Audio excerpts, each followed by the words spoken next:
and his family. The reason I'm telling you that tonight is because this change of government in Russia was very instrumental in what's happening in America today. It has a direct effect on us. Nothing happens in history in a vacuum. Everything that happens causes something else to happen. You're watching in America right now a move by radical leftists in the Democrat Party toward socialism. What is socialism? Socialism is the practical application of the ideology of communism worked out on a level, and it depends on where you are as to the form socialism takes. It can take many different forms. Communism is the ruling ideology. Socialism is the practical application of it. Keep that in mind. Socialism, as they're trying to practice in this country, will lead to a one-world government. It will lead to a time when an authoritarian, communist, Marxist, Leninist government takes over the world. They may not necessarily call themselves communists. They don't have to. But what they will be what they will be dictators that take the freedoms of people away from them and prepare this world for a one-world government. I never thought in my lifetime I would see insane politicians pushing socialism in this country. They're talking now about the New Green Deal. That's a play on what Roosevelt did when he was in office. He became the president in 1933. America was in a depression, started in October 1929. And he created the New Deal. He put people to work. You can criticize it, whatever you want to say about it one way or another, but America was in a depression, no question about that. And so he came out with a New Deal for the American people. Well, this is a play on that. The New Green Deal. Hi, Steve here. Are you awake yet? Do you know we're in the last of the last days? Can you see the tension and lawlessness building? There are signs of war all around us, but guess what? We're already in war, and most Americans don't even see it. Jesus said, "A house divided against itself cannot stand." This is how I know America will fall. We can't make America great again when the house or the country of America is divided against itself. The division and the anarchy that's being created by those outside and within our own government will cause the downfall of what once was the greatest country on earth.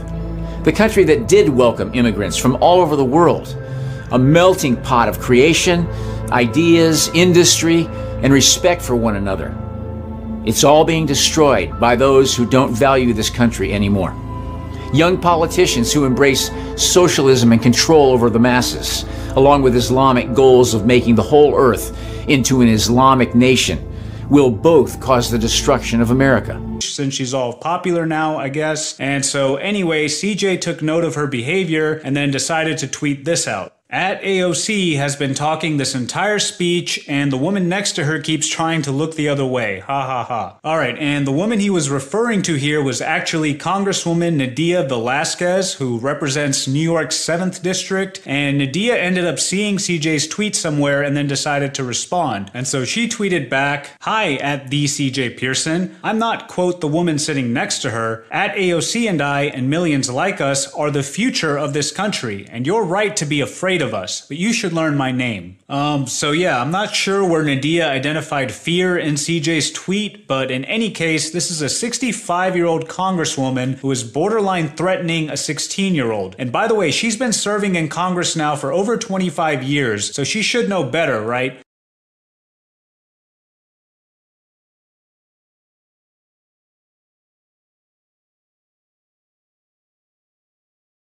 Congresswoman Ilhan Omar is picking another fight, this time over sports. In a new letter to USA Powerlifting, Omar attacks the organization because it opposes having a biological male compete against women in a lifting competition.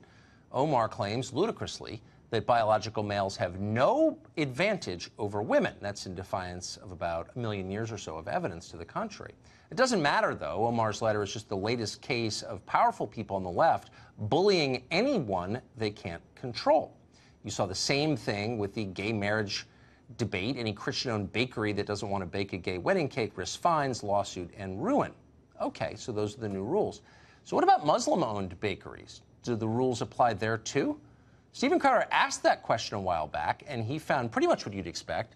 Lots of Muslim-owned bakeries will not bake gay wedding cakes, and we're not complaining about that. Private business owners shouldn't be forced to engage in speech they find immoral. But the left doesn't agree. So where's the letter from Congresswoman Omar demanding that Muslim bakeries who won't bake these cakes be shut down? We're still looking for that letter. And what about Omar's own mosque, by the way? I fail to understand why members of this committee should find any testimony that you give today to be truthful. If I can respond to that. It wasn't a question. That was not a question.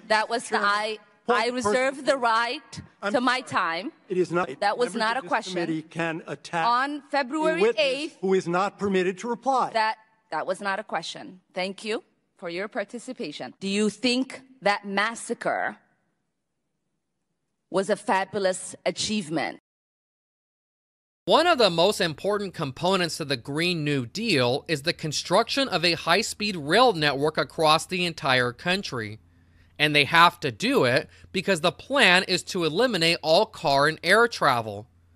The map that you are looking at is the vision for high-speed rail in America, a vision which has been out for many years. Anyone who has seen the Hunger Games movies knows that they are predictive programming. In the Hunger Games movies, the country is divided up into districts very similar to the Megaregions plan. In the movies, the only method of travel is via high-speed rail. So if you want to know what the Green New Deal is really all about, it's about creating the Hunger Games in America.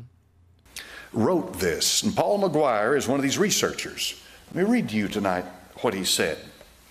He said, the UN is not asking permission, but issuing a command that the entire planet will commit to 17 sustainable developmental goals and 169 sustainable development targets designed to radically transform our world by 2030. That's just 11 years from now.